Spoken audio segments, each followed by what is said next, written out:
Rosar Malonda oyo toyebi ko parti politique a otité toyebi kutu toyebi nini ya suzuni et religion oyo poni ete gestion de Kabila ndeko Mobutu dictature a imposé biso makambo ezalaka te hôtel le loso mona Congo ezala ko la zamba toyebi biso ndeko Kabila a commis so bakisi biso encore dictature ou bien comme mukamate ou muchunge et Assemblée nationale et ko vanda pona basala d'abord ce qu'on appelle réforme ya seni avant to pona mutu mususu wa ko animer ba animateur parce que problème eza na bato ba ko animer te vivre na ngo eza majorité populaire à comprendre que majorité na eza ko na Assemblée nationale majorité artificielle majorité moko bandoki. Prise mon pied à la réalisation de cette émission Dan Mosengo, à la présentation et à la coordination Audace Milando, que je salue mon chef Bissika Azali. Abonnez-vous massivement sur Concept Touch Télévision car vous serez très bien servi à travers cette chaîne. La désignation de Rosar Malonda comme président de la CENI pose problème. C'est pour cela aujourd'hui, Nakati à Concept Télévision, je reçois pour vous l'honorable Moustapha. Avec lui, nous allons parler en large, de long et à large de ces problèmes qui posent vraiment de grandes questions. Tout autour, il y a des désignations, il y a une marche où ils allaient préparer côté IDPS par rapport à la destination. Bonjour à vous, chers abonnés, chers internautes, mon frère de la diaspora. C'est votre humble serviteur Dan Mosengo. Je l'ai dit déjà en amont au début de mon émission, le sujet principal de cette émission. Je vous demande de vous abonner vraiment massivement car vous ne serez pas d'ici. Je tiens vraiment à saluer vraiment encore mon chef Audace Milando, Bishika Azali, Botenaye, Mingi, vous s'abonnez massivement. Tsobanda, Lisolo, il y a émission Nabiso. Bonjour honorable. Bonjour Ndeko. Comment ça va? Non, ça marche très bien. C'est vraiment la première question. Le président de la République ou l'Assemblée nationale va prolonger les sous état d'urgence sanitaire. Impressionnant d'abord. Non, tu as dit que ça m'a dit que la pandémie est allée.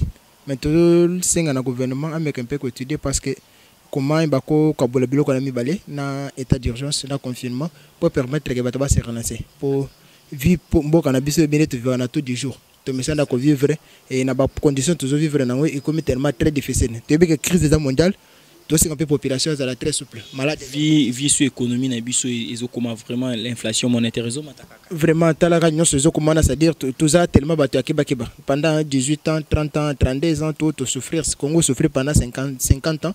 Voilà même sans autres même 60 ans tous ans on est 60e anniversaire na biso toujours souffrir vraiment na ko fêter on passe tout fêter on a difficulté tout fêter on a ndenge congolais qui ngaka za la 60 ans moi na botami déjà il faudrait qu'à dessiner déjà avenir moko meilleur. C'est ça. Vous avez communiqué moi au Tangela Bisso avant de côté vraiment na kati émission na biso ou ko Tangela Bisso communiquer wana. Oui ndeko na zotanga communiquer na parce que ils ont masolo ko salima lobby ba webi bandeko ya Assemblée nationale basangana ki ba kendaki ko bimisa kondu bien kondima. Ba kenda kondima ndeko Rosar Malonda oyo toyebi ko parti politique a otité toyebi kutu toyebi nini ya suzuni et religion oyo poni ete parce que balobi muntu akobima entre religion ou bien nani organisation ya nini ya droit a wuti na bato kimbangi te bato kimbangi c'est balobi ba ebiete bato kimbangi c'est balobi ba ebiete en plus de ça Assemblée nationale ko pona mutu ko wende ko interner mutu moko te il faut ba interner liste ya bato na nyonso mobimba ndenge mobeko lobi mais to moni Assemblée nationale ke mbango esali mbala moko baponi mutu wana ko na makanisho na mabende to sala communiquer parce que nazali moko ya ba oyo bazali ko gérer ba association nyonso oyo ezali ko lobela makambo fati oyo to benga kango oyo nyonso ezali ko lobela makambo fati to sala ki regroupement to benga rassemblement des associations mouvements et alliés de l'UDPS oyo nazali moko ya bakambi lokola coordonnateur en charge de la communication et porte-parole de l'association. Il y a un moni na cette sala qui communique après que le bureau politique venda pour tout le bela to sa position na biso par rapport à makambo ezoleka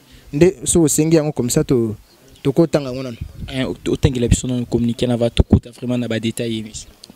Communiqué de presse après avoir fait la lecture minutieuse de la désignation des membres de la CENI. Surtout l'entérinement de la présence de la personne de M. Rosar Malonda qui énerve la loi organique numéro 10/013 du 28 juillet 2010 tel que modifié et complété à ce jour. Par la loi organique numéro 13/012 du 19 avril 2013 portant organisation et fonctionnement de la CENI dans ses articles 10 et 12. Les bureaux politiques de la plateforme des rassemblements des associations, mouvements et alliés de l'UDPS, Aramabar IDPS en sigle, constate la violation flagrante par l'Assemblée nationale de la loi précitée pour avoir entériné une personne à la place de la liste comme prévu, et celui-ci n'a jamais été présenté par une confession religieuse, malgré qu'il prétend être de l'église kimbanguiste, qui ne reconnaît pas l'avoir proposé comme candidat. Et aussi, la manière et la vitesse qu'a pris l'Assemblée nationale prouve en outre l'existence d'une main noire tendant à privatiser l'institution CENI au détriment de la volonté du peuple qui aspire voir les nouvelles configurations qui pourra rendre cette institution démocratique crédible et les faire oublier la même chanson des processus antérieurs. Le rassemblement des associations, mouvements et alliés de l'IDPS, Ramabar IDPS en sigle, rejette avec toute énergie la position de l'Assemblée nationale et invite le Parlement à jouer un rôle de défenseur du peuple dans toute partialité pour ne pas décourager l'attachement de ce dernier aux valeurs démocratiques et redorer l'image de cette institution composée des élus du peuple, tout en félicitant son Excellence, Monsieur le Président de la République, chef de l'État, Félix Antoine Tshisekedi, pour son attention attirée sur les réclamations des uns et des autres. À ce même titre, Ramabar IDPS invite tous les mouvements et associations membres à une forte mobilisation, ainsi que le peuple congolais à la vigilance et à participer massivement à la marche du 9 juillet 2020, dans les soucis de barrer la route à tous ceux qui veulent nous ravir nos droits, en nous imposant leur volonté dans le respect strict des mesures barrières dues à la pandémie de Covid-19. Fait à Kinshasa, le 6 juillet 2020, pour Ramabar IDPS, le coordonnateur adjoint en charge de la communication et porte-parole, Moustapha Monza. Merci beaucoup par rapport à la lecture. D'abord, la première question, Boulbi, flagrante, infraction flagrante, il y a Assemblée nationale. Par rapport à quoi l'UDPS, Assemblée nationale, ils allaient na flagrance. Ndeko, Mobeko Likunzi, on a autant et le biboui. Partie prenante, il y a CENI. Où ils allaient, société civile, opposition, na majorité. Il faut pour na animateur ya CENI. Na kopona yango confession religieuse il faut pas pesa mutu na bango oya kozala ko la président ba opposition il faut pesa batu na bango majorité peut pesa batu na bango liste ya batu na nyonso 13 personnes de ba ko sala lokola plénière à CENI bango ne ba okena bango na parlement pe ba entériner bango na niveau parlement so ba entériner na niveau parlement bango maintenant ba ko vanda po ba pona na yakamba CENI ndenge masolo le bami na kati ya mobeko mais to comprendre te ndeko Rosar Malonda kaka ye moko nde ba maki na Assemblée nationale ba ke kwanterene choix na ye ta candidat ya Kimbangiste to yebi Kimbang église Kimbangu c'est lui ba yebiete to yebite na miracle nini akomaki na niveau na te po to yokaki bandeko catholique ba belelaki ba lobi non corruption salami na makambo bango to bana ba benda na kati ya masolo mais to monika directement to lamuki na tongo te ba poni ndeko Rosar Malonda non to lobi biso to ça d'accord na ngote pe procédure Assemblée nationale a utilisé na ngote a énervé Mobeko toko vivre dans l'Assemblée nationale ou banda ko violer mibeko tout le temps. Il faut tout comme en Assemblée nationale ou yeta na beli du peuple ou banda ko to sa mibeko ololenge bande ko na bazo kende toko miko tout près ya ko senga na mokonza mboka a dissoudre ka parlement po to zonga la maponi to pona bato ba ken ko représenter peuple pe banda ko to sa mibeko parce que ololenge sale na bango eza sumala mute. Par rapport il y a d'abord ceux qui par Assemblée nationale est violé mibeko c'est pas à l'UDPS ya ko réclamer tout ça na cour constitutionnelle ou jijaka makambo ya mibeko ou etalaka makambo lobby mibeko na social la cour constitutionnelle a interpellé instance judiciaire il y a makasi interpellé cour constitutionnelle maintenant à l'UDPS réclamé na eza makambo ya IDPS eza makambo ya Congo na ba congolais mobeko lokonzi ya mboka haute ben constitution et lobby clairement que mutu nyonso aza na droit à empêcher ou nyonso alinga violer intentionnellement constitution ou bien violer mibeko mboka c'est-à-dire na komona jamais muyibi azoyiba na katata balabala o tambo na balabala mon honorable azoyiba a député azoyiba olbite to tika passe za honorable moi to kangeza tete il faut to kangeza to komisa na ba oyo banzuzi po ba etala makamune parce que banda ko yiba banda ko sala mabe oyo mobeko pekisi yango nde na lobi biso etant que ba congolais to lobi te to telemi etant que bana mboka to telemi po to barrer route enfin que choix Malonda et les kate peut to rappeler l'Assemblée nationale qu'il faut bato sa mibeko ndelo ko photo sala yango no monde to telemi. Mais on arrive par rapport il y a marche Nabino Vous téléméli, bozo téléméla violation ya mibeko. Depuis le début de la coalition, na cash FCC, tout ça, on a tension toujours entre Binomi Bali. Vous avez la proposition, il y a dissoudre l'Assemblée nationale, au besoin proposé dans mon conjamboka. Mais, na il y a une question, dans ce que vous allez dissoudre le Parlement. Dans 6 mois, il faut organiser l'élection. Est-ce que la République démocratique du Congo aura le moyen d'organiser l'élection dans temps voulu, temps constitutionnel? Le Congo est bon, tout ça bon pour organiser l'élection. Pour sauter l'élection, tu dois organiser l'élection les plus chères. Écoutez, Bissambon est plus ou moins 1 milliard pour l'organisation de l'élection. Attends, la Chine, basé belé, alors qu'on dépense bon. Nous, on a beaucoup dépensé. Ça a facilité comme ça. Comment tu vas dans un bateau et basé que tout ça pour ça, pour qui bangote. Bien que baba du peuple. Il faut pas ça la volonté, pour qui bango. Mais on se base sur la volonté, on a été. Bazo tambola, en contre courant, le lonan, tout le monde a été dans le parlement comme élément comme c'est ce qu'on appelle un bras de fer entre la population. C'est-à-dire parlement et où tu n'as peuple, bateau n'a pas chômeur.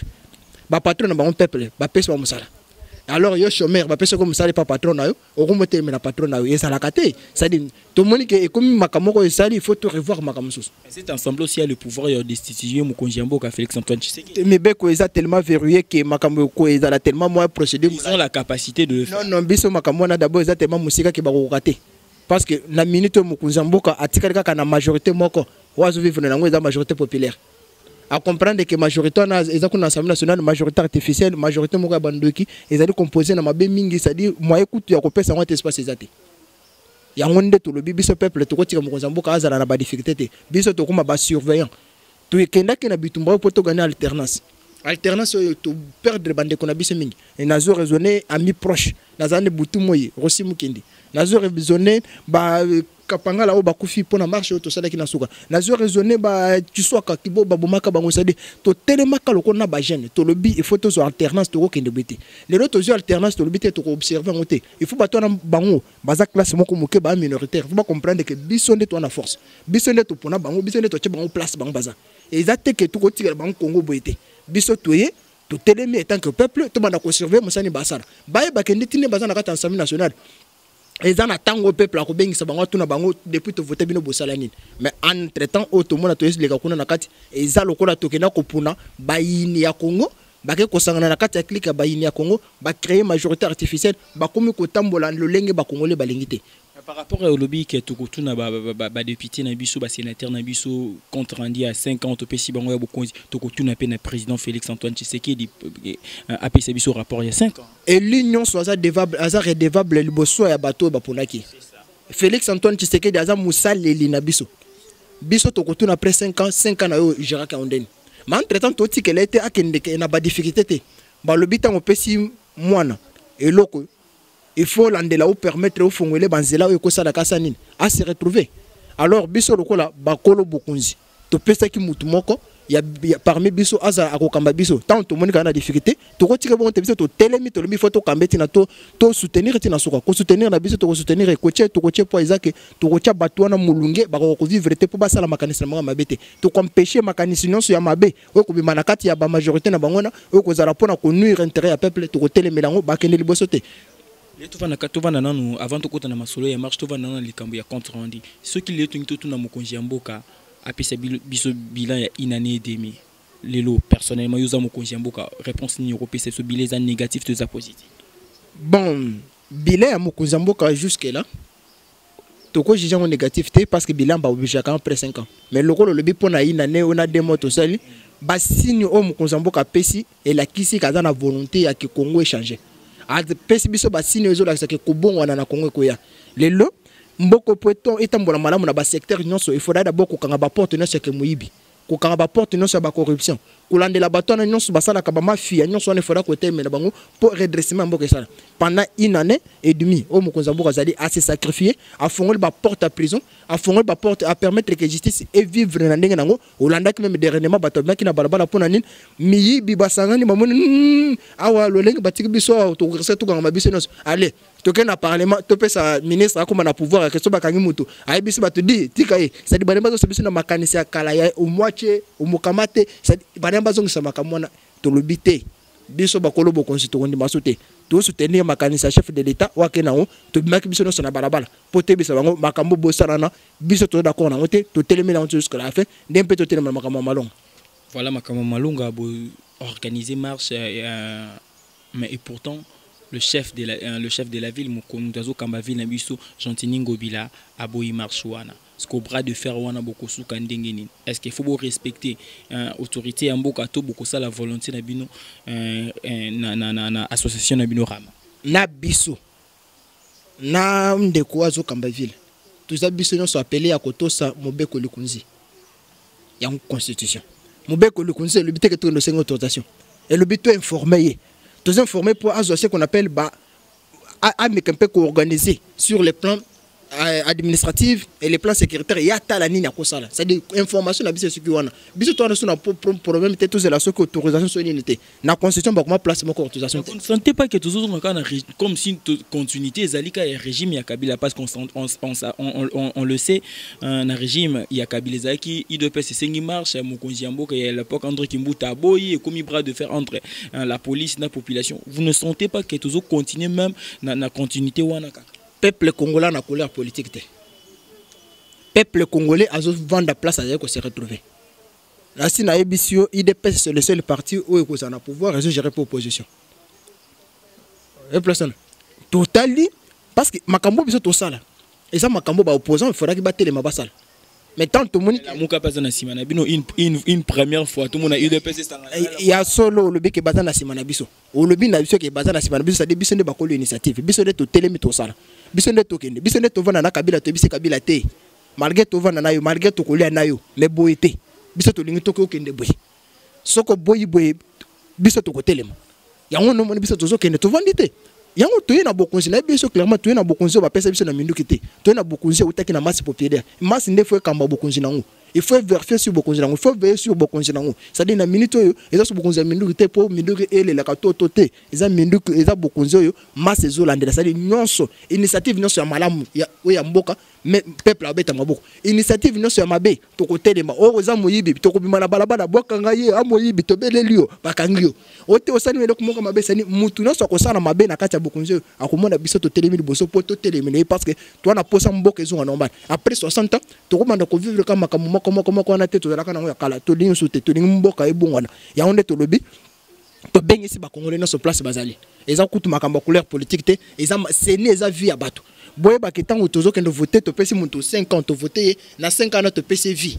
Alors vie on a te pesi à cause profiter de la vie bise te pesi muntu azalaka chômeur abano sala le côté to pesi mandat pendant 5 ans akota abanda ko lia mela atambola kamalamu atamona mituka sala boye bise ko to te pesi le ko na to na même condition te mais abosa na volonté na bise pour ça la volonté aye ou bien volonté clique mo ka batu basangani to ko permettre bango tam ko mote to ko telemela bango jusqu'à la fin bitumba na bise zati wana bango baza kuna balobi baza na majorité artificielle bango basadaki biso to na majorité populaire la cour populaire finira toujours par gagner parce que Rosimu Kenda lobi le peuple gagne toujours tout ça kana idéologie wana et tiens c'est que de mulumba senga biso prenez-vous en charge alors que to observer makamabete abi prenez-vous en charge to kena onti jusqu'à la fin. Aujourd'hui vous donnez raison à Fayulu président Tshisekedi azana fausse lion il faut basanga na po baluka nini ba bendai a condamner qui vraiment na énergie ya suka coalition na bino FCC lelo quelque part vous donnez raison à Fayulu.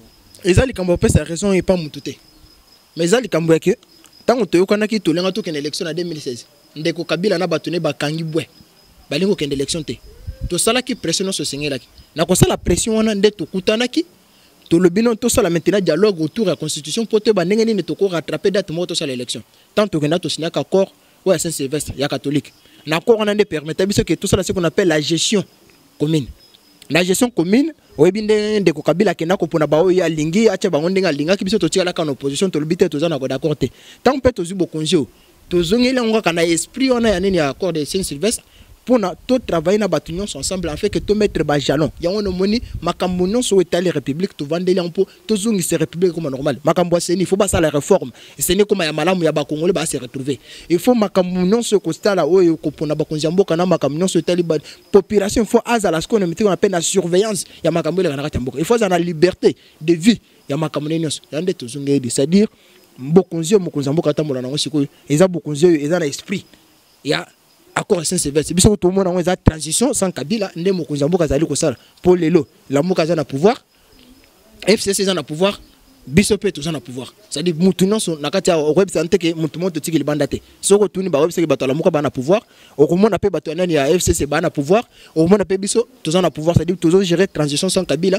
et on est toke na mettre na transition yo mutu moko ya kocha des autres. C'est lui qui chapeaute tout, c'est le président Félix Antoine Tshisekedi sans Kabila, mais c'est Félix qui gère la République. Mais yango le tobi transition sans Kabila c'est-à-dire na minute mo Konzambo que Félix Antoine Tshisekedi tu la lutte au yenem tour senga ba compte après 5 ans. Yende to ko senga se compte après 5 ans yango to lobi na transition yo to ko permettre te as basa l'échec na makanisa malamu sala kisi ta muto mise makanisa malamu to ko tika ngwe le kabongo te biso tozali ko soutenir makanisa na malamu ke ne liboso bitumba na biso za wana mutu non so ko telemela malamu oyo mokonza mboka linga cha biso biso to ko telemela yi.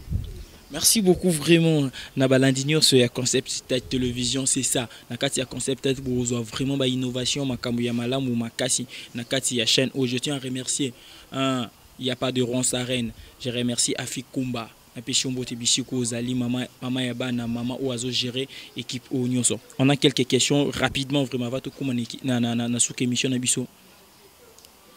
La lire où vont les choses ceux qui m'ont conduit en boka pour qu'ici 5 ans mandat naïe est-ce que mandat on est cause à l'échec tu es l'échec oui ou non c'est pas question moi oui ou non vraiment la lire vont les choses m'ont conduit en boka ce cas si mandat naïe 5 ans et cause à l'échec tu échec la personne oyo il faut messer Félix Antoine Tshisekedi à ces deux barrasser naïe et vous anani na régime. Félix Tshisekedi Tshilombo azana droit ya ko se débarrasser na mutote mazana droit ya ko sala makasi ke même bato mabe babongwana bakoma na makanisa malamu parce que biso nyonso toza appelé ya ko servir la République. Alors posa na biso ya ke na bato mabe tozongi na kati ya Bible ndenga lobaki mona message ne to na posa même bato mabe babongwana bazonga normal yango na moni to vandeli justice pour la justice ezongi sa mutu na nzela na ye mutu na mutu ba ki limite na bandi awa se suka na ya sukeli awa ça dit tozana posa to écarter mutote pour tu es na bokonzi te pote ko s'accaparer na bokonzi biso moko tu es na bokonzi pour te faire vivre bato na bokonzi yane na ebisio au mona bato la moka bazo gérer na biso bato ya FCC bazo gérer na biso biso moko pe toujours na gestion pour na nini to lingi mutu nyonso apporter pierre d'édifice pour continuer biso ba jeune to zali ko se préparer na compétitivité to lingi to mettre main sur la gestion de la République ndeko aux agents de FCC, aux agents de la Mouka, aux agents de l'intérêt du Congo d'abord pour toi jeune doit primer au-dessus de tout. Alors tant que mon groupe Mokoboy, baneba la Mouka na tongo pour freiner intérêt wana, pour pesa bango occasion te ba freiner ngo, to ko telemela la jusqu'à souka. Yande to sengi ba Congolais à partout. Bon la Mouka, bo fongo la misu. Tous dans la vigilance contre Bokonzi. Moutunon se photo tambola Bokonzi faut besoin ndenge zali. Bokonzi faut on a peuple. Peuple des fois banda ko surveiller, faut pesa meeting. Peuple des fois surveiller pas protéger constitution. Yande photo tambola. Une autre question. Pendant 60 ans il y a la République démocratique du Congo qui est le plus mauvais président de la République. Ndekonanga le plus mauvais président. Kolobake plus mauvais te Congo et vivre malédiction. Il y a cause de la dictature pendant 50 ans. Alors c'est cette malédiction-là que tu as soutenu. Vous comprenez? Pour ça, pendant 50 ans, tu vivre malédiction, galère et salaki. Gestion de Kokabi, de Mobutu. Dictature a imposé biso makambo et salakate, hôtel le loso mona Congo et la zamba. Tu es personne de Kokabila, a commis sur Bakisi biso encore dictature. Ou bien comme mukamate ou muchunge ou et comme makambo belé yemo ba Congo to bamu binga soki so China rambo so inani ça dit tozala ki na république te nande ko Tshisekedi to bandi ko zongi sa Congo bandi ko zonga république yango ndo moni population nyonso ezali ko se retrouver na kati ya gestion ya son excellence Félix Antoine Tshisekedi Tshilombo ba nyonso bazana sima ba soutenir ba bi place za la difficulté biso peuple tozala na to ko choma boko biso peuple to kotindi ko kende liboso ya ndo moni bato bazali ko se retrouver c'est-à-dire makambo gestion mboko yo to bandango sikoyo Congo bandina Félix Tshisekedi Tshilombo comme 60 ans après 60 ans c'est ce que Congo bandina na Félix Antoine Tshisekedi c'est Congo ya solo bandina avec mandat ya Félix Antoine Tshisekedi Tshilombo pour na minute to se retrouver libre na minute to se retrouver que Congo la ko sala wasali na minute o zala so za ministre o sali makambo o mukama tepe allez prison. C'est-à-dire la loi est faite et au-dessus de tout le monde maintenant. Ndembo ke kotambola. Ya ngondo mona ebisio na minute to sengi population. Bandeko bana poto. Bandeko ba partout. To sengi bango maboko to tchana maboko. Tango yango to tonga Congo. 60 ans to bosana yango parce que ça 60 ans mabe to bosani yango mabe nyonso lekaki to tourner page to construire Congo. Merci beaucoup Lobby marche les lobby. point de rassemblement na bino ezali wa pipe beaucoup sukatiwa. Biso déjà tokobanda d'abord lokola biso to na chango. Déjà chango déjà ekozala na éveil déjà lobby. Biso nyonso toko se retrouver na chango. Et tant que toi na chango point ya début na biso ezala na quartier. Toko sanga na biso nyonso wana tokobanda. Mais ngai déjà na kulunga dia na ndaku lokola naza leader de masse na kulunga dia na masse tokobanda place nga nazali na ndaku. Na kulunga na bango déjà pour na rejoindre baba dans na quartier après to ko ta biso nyonso na échangeur en fait que tout démarrer marche na biso, c'est-à-dire na bengi ba congolais à partout. Moi na mboka place union so vandi okolinga te bateka Congo telema yaka lobby biso no so na balabala soko la te la mapembe la ti la mapembe soko za na drapeau na maboko za na drapeau na maboko soko za na maboko za na maboko so mana carton rouge za na carton rouge poto la assemblée nationale ki makambo malonda to lingi to yoka yango te soki bango balimba tia mutu makasi to ko utiliser ba voix nyonso ko sala que peuple à mettre la main parce que parler on est du peuple ils a parlé ba benga peuple. C'est le peuple qui va se mettre debout lobby pour na kuluba makamino se suka bande kwana na makanisi na bango so mabe to rejeter na minute on to travailler to ko singa bande ko confession religieuse bazongela makamino na bango ba négociation na bango ba pesa biso mutamalam et assemblée nationale et ko vanda pona basala na bosi on appelle réforme ya seni avant to pona mutu mususu wa ko animer ba animateur parce que problème eza na bato ba ko animer te problème eza surtout na système moi ils allaient imposer na kati ya seni to la forme plus le fond. Oui, ça dit biso to lingi d'abord ba la guerre système wana bazong c'est biso système au peuple là-bas na ko se retrouver ya ondo moni to bengi ba congolais nyonso place bazali mutu moko tika la te biso nyonso loboko na loboko place ezali soki mutu atika na ndako amoyini ya Congo. Merci beaucoup, nous sommes vraiment arrivés à la fin de notre émission. Je vous demande aussi vraiment de vous abonner massivement à Concept Stade Télévision. Par là, je tiens à remercier vraiment mon équipe technique, Brice Mumpi, derrière la caméra, Matundo Minginayo, Audas Milando, le chef, l'excellence qui produit l'excellence, Napesiombo, Tebishiko, Ozali. Comme nous avons émission, nous avons retenir nini na passage na yo na émission. Bon, et là, quoi qu'on retenait, madame, neti masolo, c'est important, les lois, ils ont masolo à marche à lobby. Oyo moni na azali consister makasi na lobby moto kotikala na ndako lobby aza moyini ya Congo parce que to sengi na batu nyonso et à travers ça na kata communiquer na biso to bengi bande nyonso ya ba membre ya association Arama et ya plateforme Arama ba association mouvement ba allié ya Arama to bengi bango na mobilisation moko makasi à partir ya lelo ti lobby na tongo poto za la to monto ça là ce qu'on appelle démonstration de force. Et il faut l'association non sociale. Après, tu bengi si ba congolais nyon so place nyon so zali ko se retrouver ko la te la muka tellement lobby biso nyon so na 8h na balabala na lindala na maboko na carton rouge na drapeau mboka na kati maboko na constitution na kati maboko pote bi assemblée nationale peuple souverain a telemi a lobby makambo sala azali ko se retrouver te il faut bozonga la ciment to lingi réforme à seni to lingi pe ba ponela biso bato malamu o ba kamba seni poto zala na bato oyo ba ko pe ko uzongi sabiso ngo te makambo to genda ko vérité des unes o ba yibingai o ba salinga boy o te banomaki to lingi biloko na esuka yango ne to lobi to tie point assemblée nationale bendana pour bras de fer ozo lancer contre peuple yeba que peuple nda ko gagner peuple a perdra jamais. Peuple après Yakobare ou qui ensemble nous sommes prêts et nous n'allons pas sacrifier la République car pour l'intérêt à un groupe d'individus. Merci d'avoir accepté notre invitation. Merci beaucoup Ndeko. Na sepel mingi na ezali na bino ezambala suka te bozala zala to solo la passe masolo mboke zebele. Na bengi si bino ko lobi. Faut bozala wana. Faut mona ndenga moko na zala na po na sina préparer des chapeaux. On a zana de pembe c'est-à-dire lobby déjà to bimana balabala déjà 8h biso no na balabala boya comme on a ndenge congolais à côté lema pour na ko bi assemblée nationale bozana carton rouge bosali choix malam. Merci beaucoup. Concept Tête Télévision sera là vous informer vraiment en temps réel comme si vous vivez en République démocratique du Congo. Brice Mumpi va donner son emploi du temps, sa disponibilité, afin que vous allez très bien informer. Audas Milan doit coacher à moyen Angers pour te besoin. Bililingi, Makambu Yamala, Munakati à Concept Tête Télévision. Abonnez-vous massivement. C'était votre humble serviteur, Dan Mosengo, à la présentation de cette émission. La cause est certaine de ressent qu'il n'a pas sapé Mukolo Chen, n'a pas sapé Mbote. Azo a Pembote Naye, et na madame Naye, na famille Mobimba, Baza Bazalana Kumba, Afiko. Maman Afikoma. Bazala wana l'aise toujours soutenir musala bango bazo sala mne bazo komisa biso na mikila poto tozali ko komisa batu nyonso place bango bazali ba soutenir musala bango bazo sala Nzambe pe akamba bango bakende liboso. Merci beaucoup Dan Mosengote à la présentation de cette émission. À une prochaine émission, abonnez-vous massivement sur Concept Touch Télévision. Bisous, bye, à une prochaine émission sur la même chaîne, Concept Touch Télévision.